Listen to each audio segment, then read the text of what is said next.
Olá, hoje é quinta-feira, 13 de janeiro de 2022. Eu sou Felipe Feminin e esta é a segunda edição do dia do Boletim de Notícias da DW Brasil. Confira nesta edição.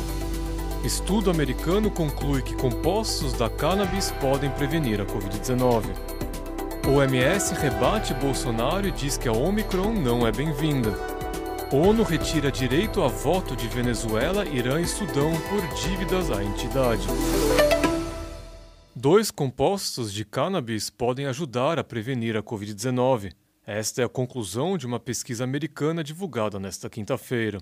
Testes em laboratórios indicaram eficácia contra as variantes alfa e beta do novo coronavírus. Pesquisadores de 2 universidades do Oregon identificaram que 2 ácidos encontrados em variedades de cânhamo podem impedir que o coronavírus penetre em células humanas. Cânhamo é uma variedade industrial da planta cannabis sativa e seu cultivo é permitido em vários países por ter teores baixíssimos do psicoativo THC. O cânhamo já é usado há bastante tempo em, por exemplo, suplementos alimentícios e produtos cosméticos.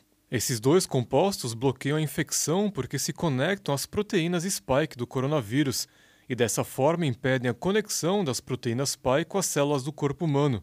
Ou seja, os 2 ácidos impedem a interação entre vírus e receptor. O uso de compostos canabinoides se mostrou útil em pacientes com outras infecções virais, como HIV-1 e hepatite. O presidente Jair Bolsonaro minimizou os impactos da nova variante do coronavírus. Ele disse que a Omicron é uma variante vacinal e que ela seria bem-vinda porque pode sinalizar o fim da pandemia.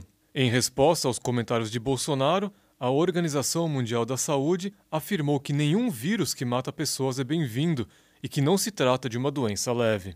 Dados indicam que a Omicron já é a variante do coronavírus dominante no mundo e no Brasil.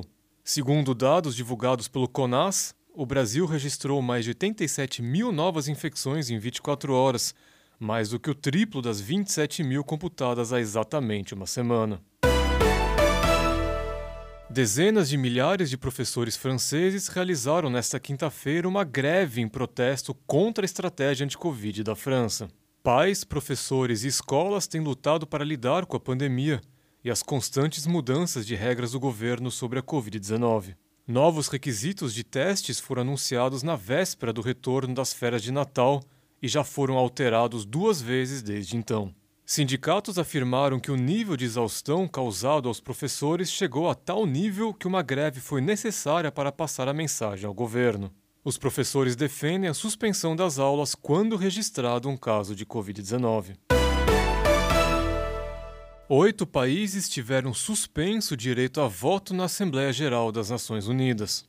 Na lista estão Venezuela, Irã, Sudão, Congo, Guiné, Papua Nova Guiné, Antigua e Barbuda e Vanuatu, no Pacífico Sul.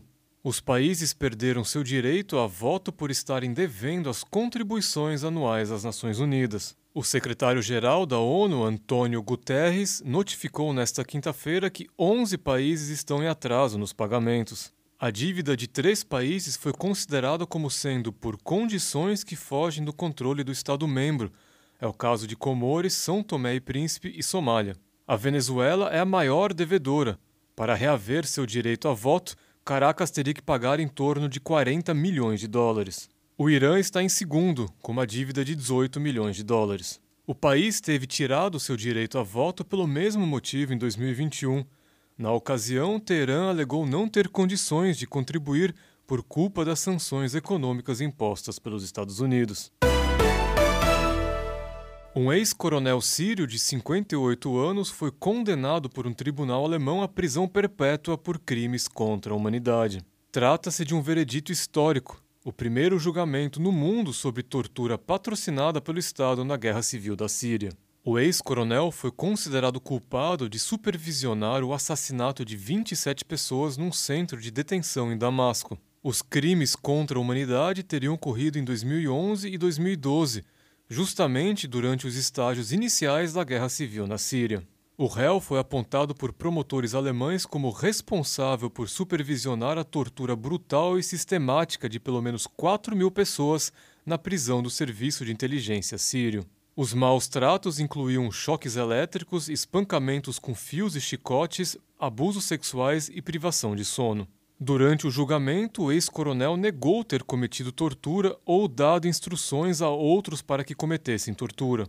Seus advogados pediram por absolvição, alegando que o réu não havia torturado ninguém pessoalmente e que havia desertado da Síria no final de 2012. Mais notícias você encontra no nosso site. Acesse dw.com/Brasil.